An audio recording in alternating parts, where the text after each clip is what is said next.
the sort of the not good stuff. Let's get to the good stuff. Tulsi Gabbard taking names and kicking ass. Robert, I mean, listening to what Tulsi disclosed this week, listening to her speak on it, did I listen to her speak on it, or did I just imagine that? She was on Fox. She was on a bunch of TV stations. I'm going crazy with what I'm consuming in a week. It was nothing. And I say nothing new. It was nothing new. We all knew they were filthy, pathological liars.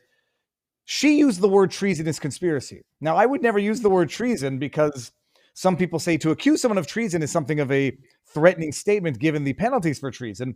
She used the term treasonous conspiracy. She's, the state is to, open inquiries into, criminal investigations, whatnot. It's going to be good. Everybody who's black-pilled or doom-pilled says good. Strongly worded letter coming from Tulsi Gabbard. It's going to go somewhere else, go nowhere. We're never going to see justice, and no one's going to go to jail. No one's going to get charged. Nothing's going to happen. What is the procedure now? Like Tulsi says, okay, let's recommendation for criminal investigations. Who does the decision then go to after? Is this buck being passed over to Pam Bondi? Just one little tidbit to people asking the question in the chat. The grand jury records obviously can't be tampered with. So that's one of the utilities of the grand jury records. The idea that the Obama or Biden administration, well, it wouldn't be Obama, it'd be the Biden administration, went in and doctored everything and all the rest is very unlikely. So that story or narrative doesn't, and if it were the case, that's a scandal of its own accord, and you broadcast that to the world. It's not an excuse for hiding the Epstein files. It's another lame, pitiful attempt to run. And again, now it all looks like President Trump was hiding this because he was implicated in it. And again, that they could have avoided all of this by just disclosing everything in an honest and honorable manner. I would say, like, technology is amazing, but between fabricating fake evidence, you're going to fabricate the bank evidence, or you're going to fabricate the financial evidence, or you're going to fabricate State Department records. I mean, it would be an extraordinary effort. Not only that, you don't know where there's double, triple bank records. Banks have those records anyway. There's other places that will have copies of those records. So that is highly unlikely. What is more likely is somebody lied to him, told him he's in the files all over the place when he's not. That is most likely. How do we know that? Because the only thing they could say they could possibly be in the files was a fake birthday card. I'm sorry. That means they had nothing. There was nothing in those files implicating Trump. Like we all knew from day one. People don't even appreciate, like, you fake a photograph that is impeccable, indistinguishable. It can be correlated. Dates, times, visits. There's easy ways to take it apart. Not only that, if that's the case, that's a scandal of its own. Yes. You can prosecute all those people for it. I mean, we'll get to right here with Russiagate. It's 18 U.S.C. 1001.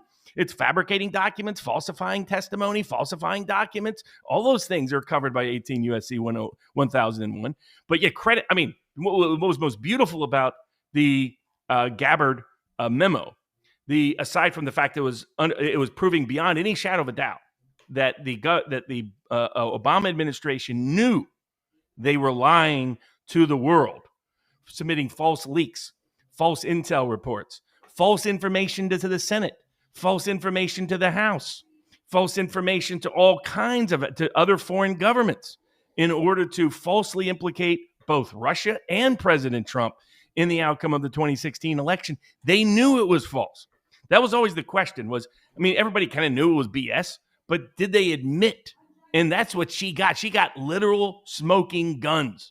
Tulsi Gabbard got multiple smoking guns where their own internal communication said this story is bogus. I mean, remember, everybody, never in writing, always in cash. Yeah, they should have learned that in the State Department. They should have learned that at the Obama administration. But, that's why Susan Rice, remember we talked about it all the way back. Susan Rice's weird email on Inauguration Day. I was like, that screams that they were part of some complicit cover-up, and she was just doing her own CYA. Obama told me to do this. This wasn't my fault, just in case anybody finds this down the road. Now, of course, Pompeo knew this and hid it and lied about it. Hespel, or what Hespel, I forget, I'm mispronouncing her name. She knew about it and hid it. Not only that, John Ratcliffe, who's the current director of our CIA, everybody, he knew about it and he hid it. Okay, flesh it out, because I think people need to appreciate this. John Ratcliffe, I know you've never liked him. Ratcliffe, Ratzenberger, Ratfaceburger. It's like a sign from God. When your first part of your name is Rat, probably. Jamie Ratskin. I mean, we got a rat skin, rat burger down there in Georgia. I mean, that's God telling you something. So refresh our memories. What information Ratcliffe had access to when this was going on, and how he either must have known and concealed it, or I don't know how to give a second alternative. He was in Tulsi Gabbard's position in 2020, and he was there to do this, and he never disclosed it to anybody. It's unbelievable. And you don't take just my word for it. Steve Bannon's been saying the same thing now for several weeks. Ever since we found out Ratcliffe was trying to run Tulsi Gabbard out of the administration. Why was that? Was it just over the Iranian conflict, or is it about things like this? Ever since God bless him, he was trying to blame his deputy counsel, a man we know, used to be general counsel for Rumble, for watering down that report. Remember a week or two ago to Congress? Now we know why he was trying to get ahead of Tulsi Gabbard's story. It's like whoever pitched that they needed to put out that bogus Epstein cover-up document, they knew this was coming. Like some people were saying, oh, this is just a cover-up for the Epstein. No. This was already in the works. Gabbard was almost finished with this. They knew it, so they created a complete disaster for the president with that bogus Epstein cover-up because they wanted to step on this. What? Because this isn't about, this is where Mike Davis, God bless him, and some others get things wrong. This wasn't partisan. This was the deep state. This was the deep state doing what the deep state does. They murdered one president. They murdered a presidential candidate. They murdered a civil rights leader. And here they were going to sabotage the president right out of the gate. And they were going to do it for two different reasons that people are forgetting about. It wasn't just to sabotage and a judicial coup against Trump. It was to derail any effort at détente with Russia. Mm-hmm. It was an effort to continue Ukraine was Russiagate extended. Russiagate continued. It was part of the same pattern all the way through. And who does it implicate? President Barack Hussein Obama, Vice President Joe Biden. He was also in those meetings and many of the key ones. NSA advisor Susan Rice.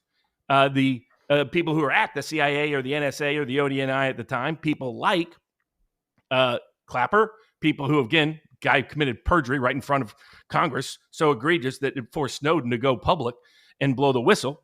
The Mr. Brennan, remember, this man was a literal member of the Communist Party in the early 1970s. How he became head of the CIA is mind-boggling. And of course, the one, the only, the inimitable James Comey. But it didn't just reach to those people. It also reached Andrew McCabe, who was at the FBI, part of a complicit in this. Peter Strzok, everything related to Crossfire Hurricane. As you know, as people who were victimized by it have been saying all week, these people like Ben Rhodes. What might Ben Rhodes have done as part of this conspiracy, other than lie? He may have leaked classified information. Now, you know what Ben Rhodes' defense is going to be? He said it was classified, but what he was reporting was actually never classified because it was never put in the classified files. How's that for a defense? Yes, I gave information to people that claimed to be classified, but actually I was giving them misinformation because the classified information rebutted the lie that I was telling everybody. It's what happens if you lie about what's in the classified files. Well, then you haven't disclosed classified information. These guys are criminals times 10. But the other thing I love about Tulsi's report, she actually puts the words deep state in an official government intelligence publication, which is also beautiful. She's giving people, here's a little mini crash course. Whatever happens with it, she doesn't control the prosecution. That's going to be on Bondi. But what she says is she's giving people a crash course as to how the deep state operates. Here's how they took out President Trump. Here's how they derailed his entire first administration. Here's how they took out General Flynn. Here's how they took out a bunch of populist advisors who got completely derailed and almost went bankrupt, having to defend themselves for a better part of a decade against utterly fabricated charges that they knew were fabricated from day one. Their honest intelligence told them Russia had nothing to do with the 2016 election. Their honest intelligence said Russia didn't hack any DNC emails. Yeah. Their own intelligence said Russia didn't care who won. Putin's been on record for 20 years saying it doesn't matter who wins in America. They're all well-meaning, probably. He goes, but then the men in gray suits show up and they run the show in Washington. So he has no faith or confidence in American elections to make any difference. And he's been proven right, honestly, more often than not. So any of us who knew how the deep state operates, knew how the intel community operates, knew what Trump got elected on, knew how Russia operates, knew this story was BS from day one. Credit to people like Aaron Mate. Credit on the left, Michael Tracy on the left, Glenn Greenwald on the left, who are outing this from day one because they follow the same sort of topics and subjects and had a good filter right away. At Screen Via, George Samueli, the gaggle. These people were on top of it from day one. And then others, look at all the great grassroots. We should probably have some of these people on, like Hans and some others, like Jeff, that did, so Jeff Carlson, others did great grassroots journalism that exposed this, that put together the stories, that connected the fraud, that showed how fake and phony it was. But this is the Director of National Intelligence of the United States government saying, quote, deep state officials in the intelligence community created a fake story to cause a coup against the elected president of the United States and to sabotage our foreign policy that could and has, in fact, ultimately led to war in Europe. So the great credit to Tulsi Gabbard.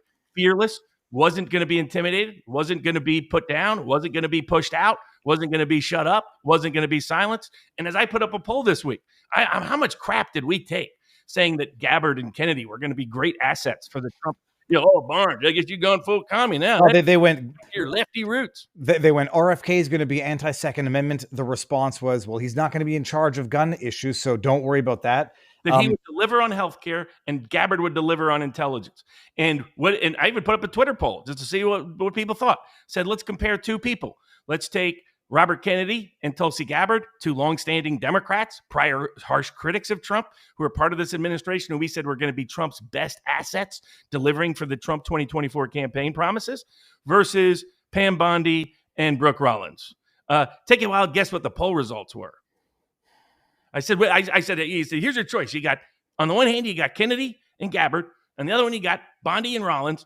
Who has delivered better for the Trump 2024 voters? 92%. 98. It was like, even the CIA bots couldn't even get it up to 2%. That was it. It was almost as big as I asked them, who do you think is more MAGA, Thomas Massie or Lindsey Graham? It was, that was 90-10 for Thomas Massie. 10% for Graham. That's still pretty good. By the way, who was a congressman exposing this? Our Secretary of State Rubio, who somebody should have been asking him some questions this week or this coming week. He signed off on bogus Senate reports validating this garbage because he bought it hook, line, and sinker.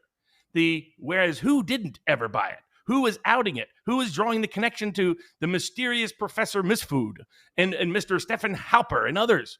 It was a congressman from Covington, Kentucky, known as Thomas Massie, who, God bless the president, is obsessed with bashing day in, day out, while he kisses up to loser, lunatic Lindsey Graham. So the credit to Tulsi Gabbard, great report. No doubt now, this puts the nail in the coffin, as Matt Taibbi put, because this is new information. Why? Because it's the smoking gun. They knew they were lying.